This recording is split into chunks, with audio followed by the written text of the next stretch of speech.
నమస్తే. తెలంగాణ రాష్ట్రం నుండి సోనియా గాంధీ లేదా రాహుల్ గాంధీ, ప్రియాంక గాంధీ ఎవరో ఒకరు పోటీ చేయనున్నారు అనేటువంటి ఒక వార్త మాత్రం వినబడుతుంది. అలాగే ఈ రోజు నుంచి అప్లికేషన్లకు 6 గ్యారెంటీలకు సంబంధించినటువంటి అభయహస్తం అప్లికేషన్లను కూడా ఈ రోజు నుంచి తీసుకున్నారు. మనతో పాటుగా మాట్లాడడానికి మాజీ ఎంపీ ప్రచార కమిటీ చైర్మన్ అయినటువంటి మధుయాషి గౌడ్ ఉన్నారు. అన్న నమస్తే. ముందుగా మీకు కంగ్రాచులేషన్స్. 64+1 65తో అధికారంలోకి అయితే వచ్చారు.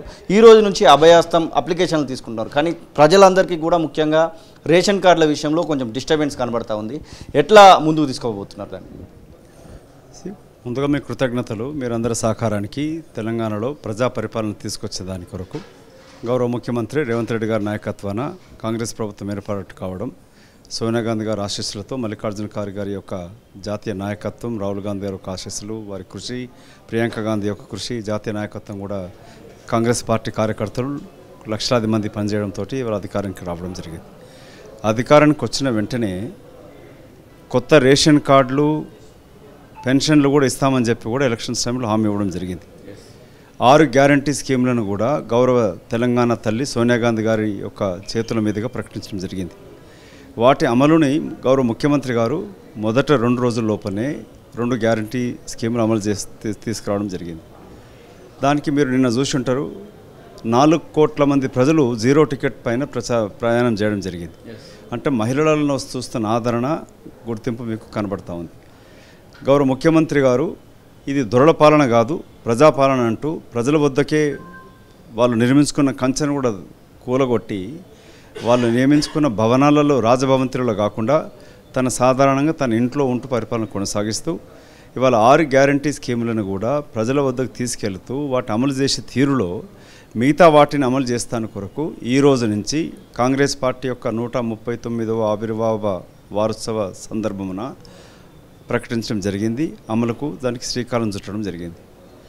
దీనిని కొందరు లిక్కర్ స్కామ్లో ఇరుక్కున్న మహిళవయ్యి ఉండి కనీసం సిగ్గుశరం లేకుండా తన అవినీతిని కప్పిపుచ్చుకోవడానికి కొరకు ఇవాళ రేషన్ కార్డుల మీద రేషనల్ లేకుండా మాట్లాడుతున్నది కవిత గారు. నిన్నటి ఎన్నికలు, మొన్నటి అసెంబ్లీ ఎన్నికలలో మీ మూతి వగిలింది. నిన్న సింగరేణి కార్మికుల ఎన్నికల్లో నువ్వు గౌరవ అధ్యక్షురాలుగా ఉన్నావు. అక్కడ ఏం వచ్చింది ఫలితం అనేది మీకు తెలుసు, మీ అకౌంట్ కూడా తెలుసుకోలే. కాబట్టి ఇప్పటికైనా ప్రజలు అసహించుకుంటున్నారు. బతుకమ్మ పేరు పైన బతుక నేర్చిన నువ్వు ప్రభుత్వాన్ని, రేవంత్ రెడ్డి గారి యొక్క ప్రభుత్వాన్ని, కాంగ్రెస్ ప్రభుత్వాన్ని ఇప్పటికే విమర్శించడం చేయడం తగదు. కొంచెం ఓపిక పట్టు. నువ్వు జైలుకి వెళ్ళి వచ్చినాక చూసుకుందాం సంగతులని. ఎట్లాగా ఢిల్లీ ముఖ్యమంత్రిపై నోటీసులు అంటూ ఉన్నారు. అన్నిటికన్నా అంతలో ఎక్కువ కూరుకుపోయి లబ్ధి పొందిన కవితమ్మ గారి యొక్క రోజులు కూడా దగ్గరే వస్తాయి. మరి కృష్ణ జన్మస్థానానికి వెళ్తావో లేక ఇంకా తెలంగాణ ప్రజలు చేదరించుకున్నాక కూడా మాట్లాడడానికన్నా కొంచెం ఓపికనన్ను ఉండాలి, సంస్కారం అని ఉండాలి. తెలంగాణ రాష్ట్రం నుంచి సోనియా గాంధీ పోటీ చేయబోతున్నారు. సోనియా గాంధీ ఒకవేళ చేయకపోతే రాహుల్ గాంధీ లేదా ప్రియాంక గాంధీ ఖచ్చితంగా పోటీ చేస్తారనేటువంటి కొన్ని వార్తలు అయితే వస్తున్నాయి. నిజమేనా? ఆ రకంగా ఏమన్నా అవకాశం కనబడతా ఉందా?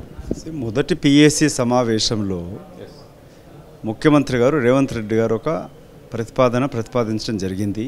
దాంట్లో రాష్ట్ర ముఖ్య నాయకులందరం కూడా ఏకగ్రీవంగా తెలంగాణ ప్రసాదించిన తల్లి సోనియమ్మను ఇక్కడి నుంచి పోటీ చేయాలని చెప్పి అభ్యర్థించడం జరిగింది. నేను దానిని నెక్స్ట్ డే ఢిల్లీకి వెళ్ళినప్పుడు గౌరవ సోనియా గాంధీ గారిని ప్రత్యక్షంగా కలిసి పిఎస్సి నిర్ణయాన్ని కూడా వారి చెవిన వేయడం జరిగింది. వారు ఒక స్మైల్ చేసి ఊరుకోడు తప్ప ఎలాంటి నిర్ణయం చెప్పలేదు. కాంగ్రెస్ పార్టీ అధ్యక్షుడు మల్లికార్జున ఖర్గే గారికి కూడా ఈ విన్నపాన్ని పంపించడం జరిగింది.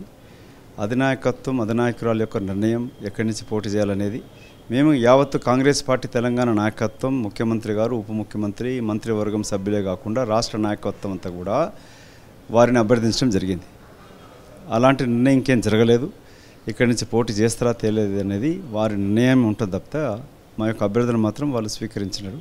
దానిపైన ఎలాంటి నిర్ణయం జరగలేదు. ఇంకా